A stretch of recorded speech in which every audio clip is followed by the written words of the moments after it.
TDP 44వ ఆవిర్భావ దినోత్సవం రోజున చంద్రబాబు చేసిన ఈ పని వింటే మీరు కూడా ఆశ్చర్యపోతారు. ఒక సాధారణ కార్యకర్తకు జాతీయ పార్టీ ఆఫీస్ నుంచి ఫోన్ వచ్చింది. బాబుగారు మిమ్మల్ని కలవాలి, పార్టీ ఆఫీస్కి రండి అని. అసలు ఏమైంది? స్టోరీలోకి వెళ్లి తెలుసుకుందాం. తెలుగు జాతి ఆత్మగౌరవం కోసం తెలుగువాడి పౌరుషాన్ని ఢిల్లీకి విరిపించేలా గర్జించిన రోజు మార్చి 29 మధ్యాహ్నం 2:30 ఎన్టీఆర్ ఎత్తిన గళం ఢిల్లీని గరగడలాడించింది. తెలుగు జాతి గౌరవాన్ని ఆకాశానికి ఎత్తిన ఆ పార్టీ తర్వాతి తరంలో చంద్రబాబు నాయకత్వంలో మరింత ముందుకు దూసుకెళ్లింది. దేశ చరిత్రలో ఆంధ్రప్రదేశ్ పేరు నిలిచేలా పాలన అందించారు. ఇప్పుడు మూడో తరంగా లోకేష్ తనదైన స్టైల్లో ముందుకు సాగుతున్నారు. ఈ 43 ఏళ్ల ప్రయాణంలో ఎన్నో సంక్షేమ పథకాలు, అభివృద్ధి కార్యక్రమాలు చూశాం. ₹2కే కిలో బియ్యం, పటేల్ పట్వారీ వ్యవస్థ రద్దు, జనతా వస్త్రాలు, హైదరాబాద్ను ఐటీ హబ్గా తీర్చిదిద్దడం, పసుపు కుంకుమ, డ్వాక్రా, పక్కా ఇళ్లు వంటి పథకాలు ప్రజల జీవితాలను మార్చాయి. ఇక లోకేష్ విషయానికి వస్తే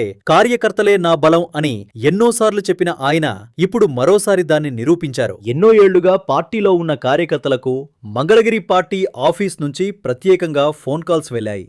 44వ ఆవిర్భావ దినోత్సవం రోజున పార్టీ ఆఫీస్కి రండి, బాబుగారు మీతో ప్రత్యేకంగా సమావేశమవుతారు, మీ అనుభవాలు పంచుకోండి అని ఆహ్వానం అందించారు. ఈ ఫోన్ కాల్స్ అందుకున్న కార్యకర్తలు ఆనందంలో మునిగిపోయారు. కార్యకర్తలకు ఇంత గౌరవం ఇచ్చే పార్టీ ఇంకేదీ లేదు అంటూ సోషల్ మీడియాలో చర్చ మొదలైంది. ఈ విషయంపై మీ అభిప్రాయం ఏమిటి?